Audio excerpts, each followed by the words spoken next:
போட்டி போட்டிருக்கிறதே தவிர ஆளுங்கட்சியாக வரவில்லை. அமைதி காக்க வேண்டும். ஆதாரம் இல்லாம ஆதாரமா இல்ல ஆதாரத்தோட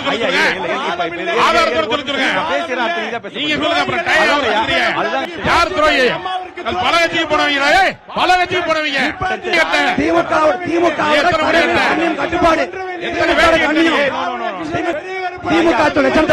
அனைவருக்கும் வணக்கம்.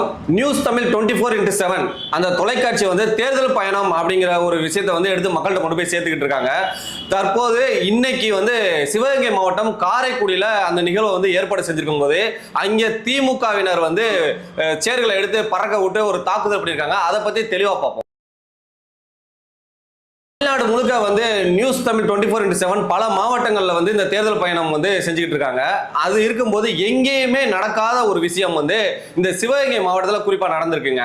அது என்ன விஷயம் அப்படின்னு கேட்டீங்கன்னா, அந்த சேனல் என்ன பண்றாங்கன்னா, ஒரு திமுகவோட பொறுப்பாளர், அதுக்கடுத்து அதிமுகவினுடைய பொறுப்பாளர், அதற்கு பிறகு நாம் தமிழர் பொறுப்பாளர், அதற்கப்புறம் நான்காவது முனையா போட்டியிடுவாரா இடமாட்டாரான்னு தெரியக்கூடிய விஜய் அவர்களுடைய கட்சியினுடைய பொறுப்பாளர்கள், இந்த 4 பேருக்கும் மேடை அமைத்து கொடுத்து நீங்க வந்தா என்ன செய்வீங்க, நீங்க இதுக்கு முன்னாடி என்ன சாதனைகளை செஞ்சிருக்கீங்க, நீங்க மக்களுக்காக என்ன போராட்டம் பண்ணிருக்கீங்க அப்படிங்கறத நீங்க மக்கள்கிட்ட பேசுங்க அப்படின்னு சொல்லி 4 பேரையும் ஒரே மேடையில் நிக்க வச்சு அந்த நெறியாளர் எடுத்துட்டு வந்தாரு. ஒரு சென்னையில ஸ்டார்ட் பண்ணும்போது ஒரு 2 இடங்கள்ல விஜய் கட்சியினுடைய ஆட்கள் இருந்தாங்க. அதுக்கப்புறம் விஜய் கட்சியினர் இதை பேச முடியாம அவங்களுக்கு ஒன்றும் தெரியாதனால அவங்க அதுக்கடுத்து அதை புறக்கணிச்சிட்டாங்க.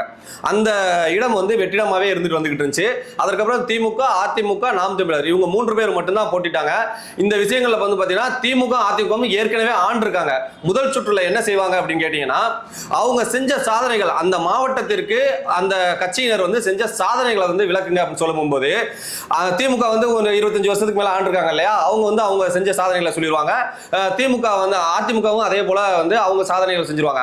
ஆனா நாம் தமிழர் கட்சி மட்டும் என்ன பண்ணுவாங்க அப்படின்னா, இந்த மக்களுக்காக இந்த கட்சியினர்கள் செஞ்ச தவறான விஷயங்களை, அதற்காக மக்களுக்காக இவங்க எடுத்த போராட்டங்களை மக்கள் மத்தியில எடுத்து பேசுவாங்க.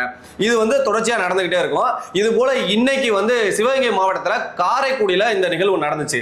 இந்த நிகழ்வுகளை திமுகவை சேர்ந்த சேங்கை மாறன் அப்படிங்கிற அவர், அதாவது மாவட்ட செயலருக்கு அடுத்த பொறுப்பில் இருக்கக்கூடிய பொறுப்பாளர், அதாவது துணை மாவட்ட செயலாளர், அவரும் அங்கே அதிமுக சார்பா உமாதேவன் அப்படிங்கிறவரும், அவர் முன்னாள் எம்எல்ஏ, அவரும் நாம் தமிழர் கட்சி சார்பா, அதாவது எதற்காக நாம் தமிழர் கட்சி சார்பா இடுமோனம் கார்த்தி அவர்கள் வந்திருக்காங்க. எதற்காக அப்படின்னு கேட்டீங்கன்னா, அண்ணன் சீமான் அவர்களே அந்த காரைக்குடி தொகுதியில வேட்பாளராக நிற்கக்கூடியதுனால இடுமோனம் கார்த்தி அவர்கள் இதுல கலந்துக்கிறாங்க.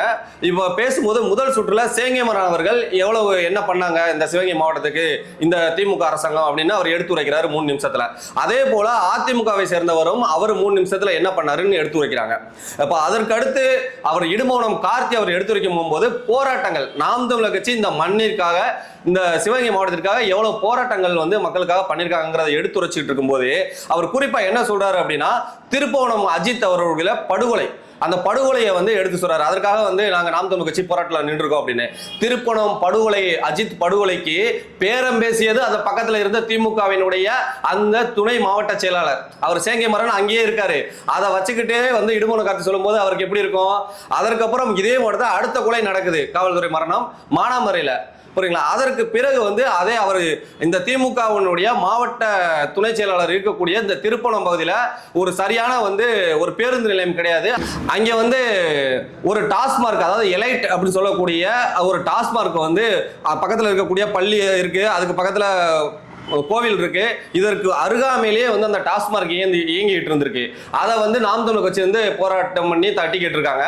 அது விஷயமா இங்க ஏற்கனவே ஒரு சலசலப்பு போயிட்டு இருக்கு. அதுவும் யாரோட துணையில நடக்குதுன்னா, இந்த மாவட்ட செயலாளருடைய, இந்த துணை மாவட்ட செயலாளருடைய அனுமதியில தான் இங்க நடந்துகிட்டு இருக்கு.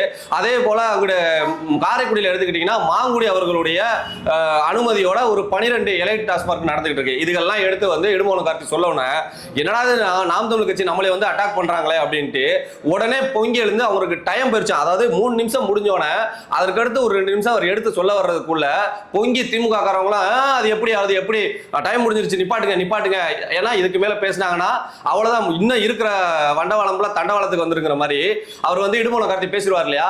அதனால என்ன செய்யறாங்கன்னா, உடனே முட்டுக்கட்டையை போட்டு அவருக்கு நேரம் முடிஞ்சிருச்சு, தடுங்க அப்படின்னு சொல்லிட்டு இருக்கும் போது அங்கே பொதுமக்களா பார்வையாளர்களா வந்திருக்கக்கூடிய அந்தந்த கட்சியை சேர்ந்தவங்கள அங்கிருந்து இடுமோனம் கார்த்திக்கு வந்து ஒருத்தர் ஏதோ மிரட்டல் கொடுக்குறாரு.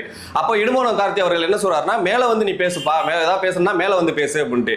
அந்த இடைப்பட்ட கேப்ல அதிமுகவினுடைய பங்கேற்கக்கூடிய உமாதேவன் அவர்கள் வந்து அவர் ஒரு விஷயத்தை வந்து பதிவு பண்றாரு. உடனே பக்கத்தில் இருக்கக்கூடிய அந்த சேங்கை மரன் அவர்கள் வந்து அதற்கு கடுமையாக மக்கள் மன்றத்தில் முன்னாடி பல மேடைகளை பார்த்திருக்கோம், மக்கள் மன்றம் இது விஷயங்களை பார்த்திருக்கோம். முன்னாடி இருந்து பேசக்கூடியவங்க, எதிர்த்து இருந்து கேட்கக்கூடியவங்க நீங்க கேளுங்க, அவங்க கட்சியின் சார்பா ஒவ்வொருத்தவங்களும் இருக்காங்க, அவங்க பேசிக்கிருவாங்க அப்படிம்பாங்க. நான் பல மேடைகள் பார்த்திருக்கேங்க, நீங்க எல்லாருமே பார்த்திருப்பீங்க டிவி தொலைக்காட்சியில. அந்தந்த கட்சியின் சார்பாக வந்திருக்கக்கூடிய அவ்வளவு நாகரிகமா நடந்துக்குருவாங்க. ஆனா இந்த சேங்கை மரன் என்ன செய்யறாரு, அவர் நடந்துக்கிறதே பாருங்களேன், ஒரு ரவுடிசம் பண்ணுவது போல, ஒரு கட்ட பஞ்சாயத்து பண்ணுவது போல. அந்த இடத்துல அவர் மன்னிப்பு கேட்கிறேன், அவர் உண்மைக்கு புறம்பா பேசுறாரு. உண்மைக்கு புறம்பா பேசுறதா இருந்தா உடனே எடுத்து காட்ட போறாரு, சான்றுகளை காட்ட போறாரு. நீங்க எதுக்கு அதுக்கு உண்மைக்கு புறம்பா பேசுறாரு, அதுக்கு உடனே மன்னிப்பு கேட்கணும் அவர் அப்படின்னு அதுக்கு அடுத்து திமுகவும் அதிமுகவும் பக்கத்துல மாறி மாறி சண்டை போட்டுக்கிறாங்க. கேவலமான வார்த்தைகள்ல பேசிக்கிட்டு இருக்காங்க. புரியுங்களா? இதெல்லாம் எந்த இடத்துல போய் இது மக்கள் பார்ப்பாங்கன்னு கூட தெரியாம ஒரு திமுகவினுடைய ஒரு மாவட்ட செயலாளர் அளவுக்கு இருக்கக்கூடிய பொறுப்புல இருக்கக்கூடியவர் இந்த அளவுக்கு பேசுறாருன்னா, இந்த சிவகங்கை மாவட்டத்துல திமுக என்ன மாதிரி வேலைகளை செஞ்சுக்கிட்டு இருக்குங்கிறத மக்களாகிய நீங்க தெரிஞ்சுக்கிறீங்க. கண்ணுக்கு முன்னாடி சாட்சியா இந்த திராவிட மாடலோட ஆட்சி எப்படி அப்படிங்கிறத இதுவே சாட்சிங்க. இப்படிப்பட்ட ரவுடிசம் தான் நடந்துகிட்டு இருக்கு. காவல்துறைகளை வச்சு ஒரு கட்ட பஞ்சாயத்து தான் பண்ணிட்டு இருக்காங்க. ஏதாவது சொல்றதை கேட்கல அப்படின்னா அவனை வந்து லாக்அப் மரணம் தான் அவனுக்கு நடக்குது. இந்த சிவகங்கை மாவட்டத்தில் குறிப்பா இது வரைக்கும் 2 லாக்அப் மரணம் நடந்திருக்கு. இப்ப தெரியுதுங்க இது எதற்காக நடந்திருக்கும்னு, யார் துணையோட நடந்திருக்கும்னு தெரியுது.